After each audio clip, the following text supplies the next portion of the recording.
Lyca production Subaskaran தயாரிப்பில் அறிமுக இயக்குனர் AR ஜீவா இயக்கத்தில் அனுபமா பரமேஸ்வரன் நடிப்பில் லாக்டவுன் ஜனவரி 30 முதல் திரையரங்குகளில். சட்டப்பேரவையில் மின் வாரியத்திற்கான முக்கிய கோரிக்கைகளை நிறைவேற்றாததை கண்டித்து பிப்ரவரி 3ஆம் தேதி முதல் தமிழ்நாடு மின் ஊழியர்கள் மத்திய அமைப்பு சார்பாக தொடர் போராட்டம் அறிவித்துள்ளனர். இதுகுறித்து மத்திய அமைப்பின் பொது செயலாளர் ஜெய்சங்கர் தெரிவித்த கருத்துக்களை தற்பொழுது பார்க்கலாம். சட்டமன்ற கூட்டத்தொடர் போது நடந்து முடிஞ்சிருக்கு. அந்த 3 நாள் கூட்டத்தொடரில் பல்வேறு அறிவிப்புகளை பல்வேறு துறைகளுக்கு மாண்புமிகு முதலமைச்சர் அறிவித்திருக்கிறார். ஆனால் மின்வாரிய தொழிலாளிக்கு ஒன்றையும் அறிவிக்கல. பென்ஷன் திட்டம் அறிவித்தார். அது உறுதியளிப்பு பென்ஷன் திட்டம், அது மின்சார வாரிய தொழிலாளி பொருந்துமா பொருந்தாதான் தெரியாது. கருவூலத்திலிருந்து பெறுகின்ற நேரடியாக சம்பளத்தை பெறுகின்ற அரசு ஊழியருக்கு பொருந்தும் என்று போட்டாங்க. காப்பி மட்டும் அனைத்து துறைக்கும் போட்டாங்க.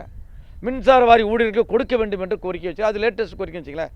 ஆனால் பழைய கோரிக்கைகளை, நிலுவையில் இருக்கக்கூடிய கோரிக்கைகளை, 10க்கும் மேற்பட்ட கோரிக்கைகளை பேசி தீர்க்க வேண்டிய கோரிக்கைகள், ஏற்றுக்கொண்டு கோரிக்கைகளே தமிழக அரசு மின்சார வாரி செய்ய மறுக்கிறது என்ற அடிப்படையில் எங்களுடைய மின்னூழியர் மத்திய அமைப்பு, பொறியாளர் அமைப்பு, ஓய்வு அமைப்பு 3 அமைப்புகள் இணைந்து மீண்டும் பிப்ரவரி மாதம் 3வது வாரம் தொடர் போராட்டத்தை செய்ய இருக்கின்றோம் என்ற அறிவிப்பை செய்வதற்காக இந்த பிரஸ் மீட் வச்சிருக்கிறோம்.